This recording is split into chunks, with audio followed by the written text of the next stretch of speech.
Le grand rendez-vous de l'actualité qui a dominé la semaine qui vient de s'achever, c'est la rétrospective.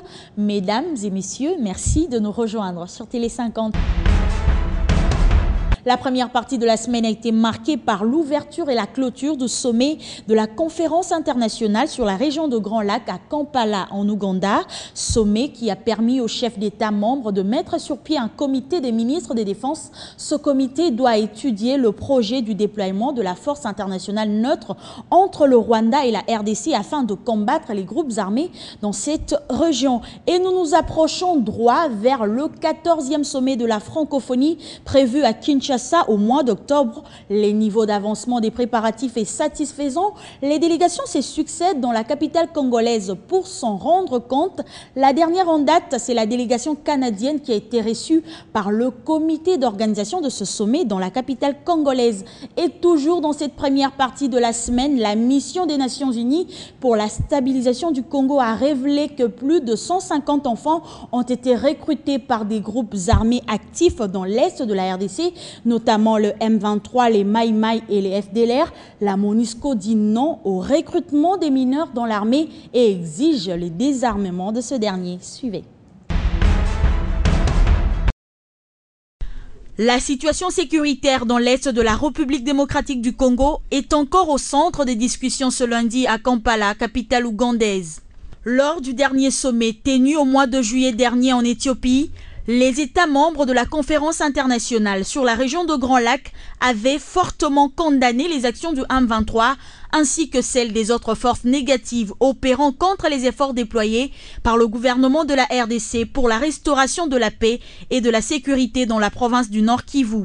Le président congolais Joseph Kabila sera présent à ce sommet où il sera discuté de la mise en place d'une force neutre décidée à Addis Abeba le 15 juillet dernier par le chef d'État de la région de Grand Lac afin d'assurer la sécurité aux frontières congolaises et rwandaises. Kinshasa dispose ainsi sa diplomatie pour que la paix revienne. Ces travaux de 2 jours seront précédés par une réunion des experts de la CIRGL.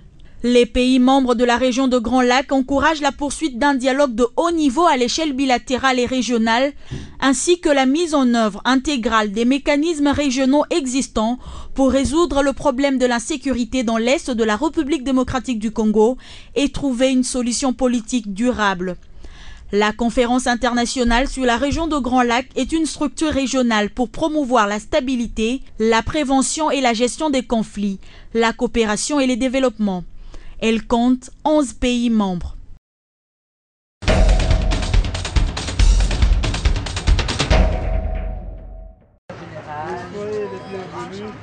Ce poignet de main est un message de bienvenue à la délégation du Canada, conduite par son ambassadeur Jean Carroll au siège social de la francophonie à Kinshasa. C'est dans cette salle de réunion que la délégation canadienne a échangé avec le comité organisateur du 14e sommet de la francophonie sur les préparatifs en cours. Ils sont en pré-visite chez nous pour d'abord connaître notre organisation et surtout visiter les différents sites prévus. Sites du sommet, mais également les sites d'hébergement. Donc nous sommes en séance de travail avec eux jusqu'à après-demain. La délégation canadienne visitera ensuite les sites aménagés pour héberger les délégations des pays francophones qui seront à Kinshasa d'ici le mois d'octobre.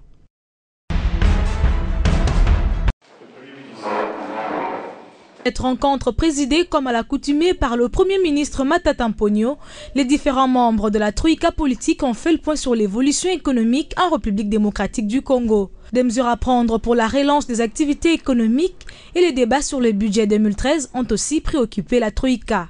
Et nous avons même commencé à examiner la question d'une probable création ou récréation d'une banque de crédit agricole. Parce que la BCA, comme vous le savez, avait été liquidée. Mais je crois qu'aujourd'hui, le pays est dans une situation où il ne peut pas se priver d'une institution spécialisée en matière de crédit agricole. Et toujours en ce qui concerne les mesures destinées à plus d'activité économique, on a également convenu d'examiner la possibilité de mettre à la disposition de l'ex-Sonatra, puisqu'elle a changé de nom, des moyens pouvant lui permettre de disposer de plus de locomotives, de terminer les travaux en cours au port de Matadi pour la réfection des quais qui étaient endommagés et qui étaient restés inutilisés. Les programmes d'action du gouvernement réservent une part importante au social des Congolais. Ainsi, la question du petit commerce et la vente en détail doit revenir aux Congolais, a déclaré le ministre de l'économie nationale au sortir de cette réunion. J'ai déjà instruit le secrétaire général de l'administration à l'économie et les partenaires sociaux. Ils doivent se réunir pour qu'on puisse examiner en fait le contenu de cette nomenclature, de sorte que immédiatement, si on se met d'accord sur l'appréhension de ce concept de gros, commerce de gros, commerce de demi-gros, commerce de détail, c'est à partir de ce moment-là que je vais signer un arrêté. La Troïka s'est réunie de manière hebdomadaire afin d'établir l'évolution de la situation économique en RDC et la prochaine rencontre est prévue au début de la semaine prochaine, toujours à Kinshasa.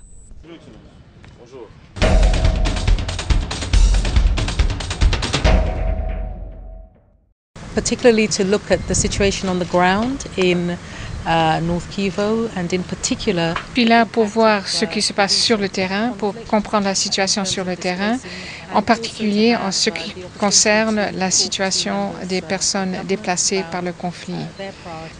Et aussi pour parler avec les représentants du gouvernement pour avoir leur perspective sur la situation et comment faire face aux défis qui se présentent aujourd'hui.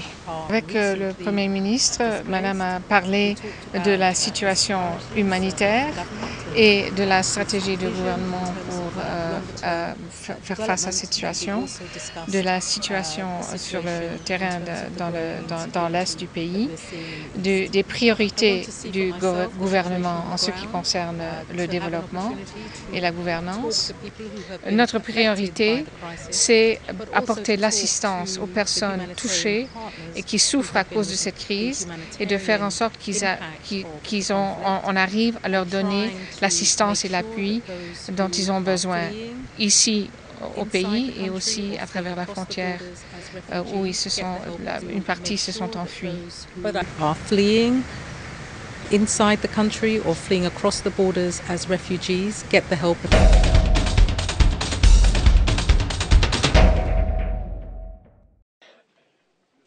Un axe majeur de circulation qui va de Banana Matadi jusqu'à la capitale Kinshasa et qui se poursuit vers Lubumbashi, Kasumbalesa, Sakanya sur plus de 3000 km. Là, il s'agit d'un autre projet important que la BAD s'engage à financer.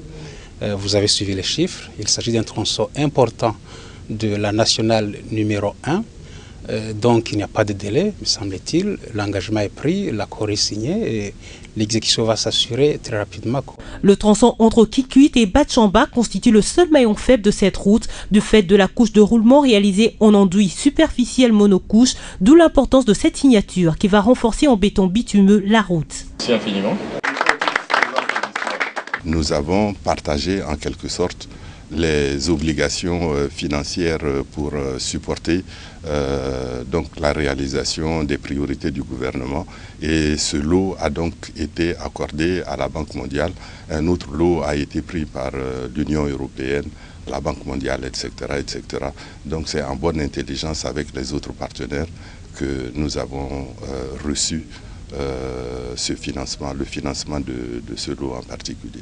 Mais quelle est la part de la population de cette partie du pays et aussi le niveau de participation de la RDC à ce projet? Le transport routier qui est tout à fait renforcé et donc c'est la mobilité des personnes et des biens qui se retrouvent renforcés et comme vous le savez, le commerce lui-même il passe par là et le commerce est un élément pertinent de croissance économique. Exceptionnellement.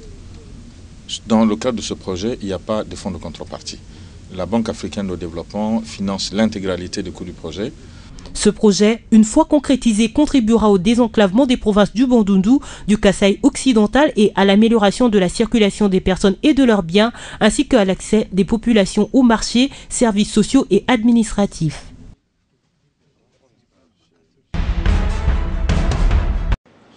Le président de l'Ouganda et président en exercice de la CIRGL, Yoweri Kaguta Museveni, a procédé le mardi 7 août 2012 vers les 17h heure locale à l'ouverture officielle du sommet extraordinaire de chefs d'État de la CIRGL sur la situation sécuritaire à l'est de la République démocratique du Congo.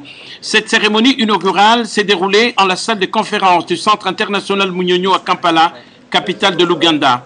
C'était en présence de ce père chef d'État, Joseph Kabila Kabange de la RDC, Jakawa Kikwete Mrisho de Tanzanie, Paul Kagame du Rwanda, Pierre Nkurunziza du Burundi, de quelques vice-présidents et de plusieurs personnalités de haut rang de 11 pays membres de cette organisation régionale, sans oublier les délégués de l'ONU et de l'Union africaine.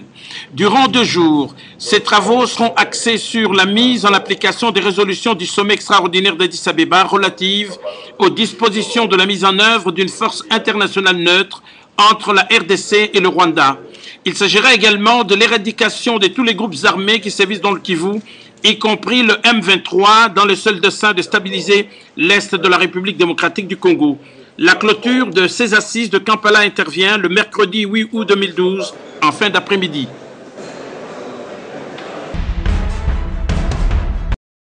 Selon Madno Djemunoubaye, ces hors-la-loi se livrent à ce sale besogne dans les localités encore sous leur contrôle.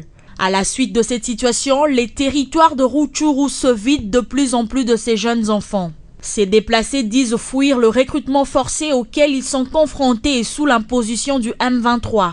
Au cours d'une conférence de presse tenue mercredi au quartier général de la MONUSCO à Kinshasa, Madno Djemunoubaye a déclaré qu'utiliser de jeunes enfants dans un conflit armé ne peut que créer des générations formées à la violence et déchirer les tissus sociaux congolais. Il appelle tous les groupes armés à cesser immédiatement cette pratique. Le porte-parole de la MONUSCO a également demandé au M23 de désarmer ses enfants, affirmant que le Conseil de sécurité des Nations Unies prendra une décision.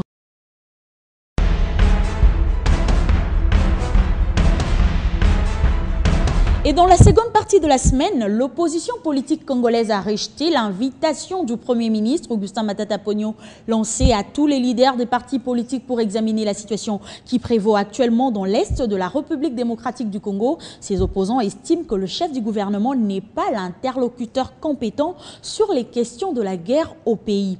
Et en fin de semaine, les États-Unis ont renouvelé leur soutien à la République démocratique du Congo. Stephen Rapp, l'ambassadeur américain itinérant chargé des crimes de guerre, a déclaré devant la presse que Washington condamne les actes de violence perpétrés contre les populations civiles par le rebelle du M23 dans le Nord Kivu. Suivez.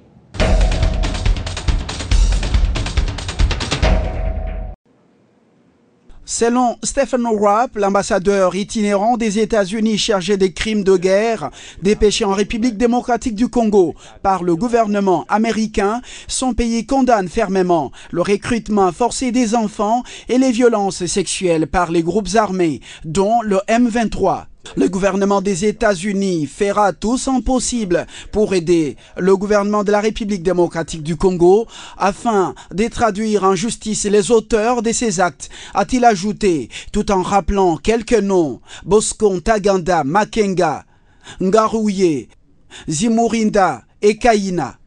Washington annonce son soutien aux efforts de Kinshasa afin de mettre fin à la mutinerie du M23 et soutient également les démarches entreprises par la Cour pénale internationale pour arrêter Ntaganda et sa bande. Les États-Unis, qui se disent préoccupés par le soutien du Rwanda au mouvement rebelle, demandent encore à Kigali de retirer son soutien. Mais Stephen Rapp a ajouté que si l'appel à la cessation des hostilités sur le terrain n'est pas entendu et que le soutien aux rebelles par le Rwanda continue, les États-Unis prendront d'autres mesures qui s'imposent pour accentuer les pressions. Pour Washington, il faut trouver un compromis pacifique qui assure la souveraineté de la République démocratique du Congo afin de lui permettre de contrôler l'intégrité de son territoire. L'ambassadeur itinérant chargé des crimes de guerre va se rendre dans l'est du pays où il prendra langue avec la société civile. C'est le lundi prochain qu'il sera à Kigali pour transmettre un autre message ferme aux dirigeants rwandais.